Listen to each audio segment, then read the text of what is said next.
আমরা মনে করি যে কোনো আন্দোলন সকলেই করুক, তো অসুবিধা নেই, কিন্তু ব্যক্তি আক্রমণ যে কোনো আন্দোলনে যে কোনো প্রতিবাদে করা উচিত।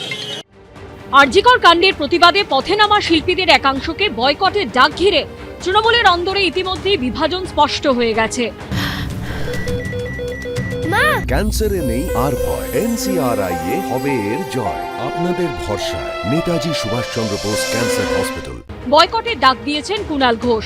প্রকাশ্যে তার বিরোধিতা করেছেন অভিষেক বন্দ্যোপাধ্যায়। পাল্টা অভিষেকের দিকে কার্যত চ্যালেঞ্জ ছুড়ে দিয়েছেন কুণাল। বয়কট প্রশ্নে কুণালের পাশে দাঁড়িয়েছেন কল্যাণ বন্দ্যোপাধ্যায়। ব্রাত্য বসু আবার কৌশলে কোনো পক্ষে না গিয়ে মমতা বন্দ্যোপাধ্যায়ের মতের পক্ষেই থাকার কথা জানিয়েছেন।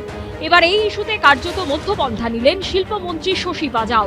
আর তাৎপর্যপূর্ণ বিষয় হলো, অভিষেক বন্দ্যোপাধ্যায় বয়কটের তীব্র বিরোধিতা করলেও মমতা বন্দ্যোপাধ্যায় কিন্তু এখনো প্রকাশ্যে জানাননি যে তিনি কুণাল ঘোষের দিকে না অভিষেকের পক্ষে।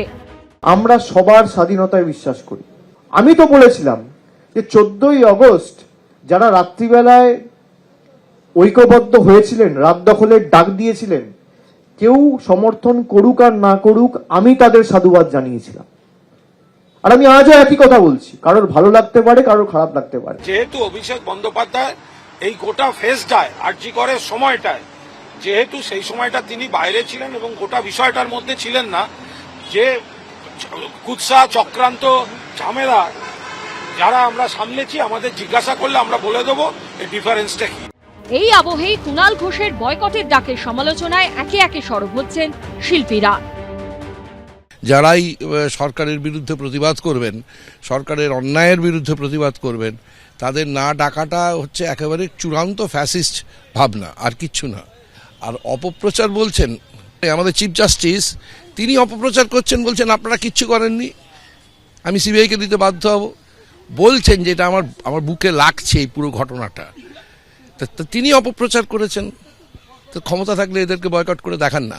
একটা প্রজাতন্ত্রে ডিসেন্ট থাকবে না, মতানৈক্য থাকবে না, তার বিরুদ্ধে কোনো প্রতিবাদ থাকবে না, এটাই তো একটা স্বৈরাচারী মনোভাব।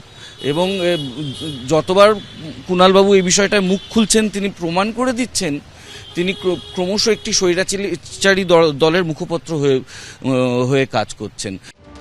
শিল্পীদের বয়কটের ডাক নিয়ে যেভাবে একদিকে কুণাল ঘোষ, কল্যাণ বন্দ্যোপাধ্যায়, অন্যদিকে অভিষেক বন্দ্যোপাধ্যায়, কার্যত আড়াআড়ি বিভাজন দেখা দিয়েছে তৃণমূলের মধ্যে, সেই প্রেক্ষিতেই মমতা বন্দ্যোপাধ্যায় কোন পক্ষ নেন সেটাই এখন তাৎপর্যপূর্ণ।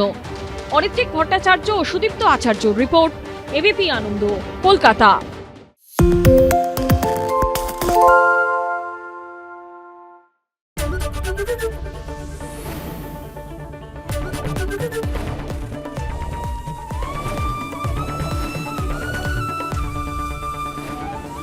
এবিপি আনন্দ, এগিয়ে থাকে, এগিয়ে রাখে।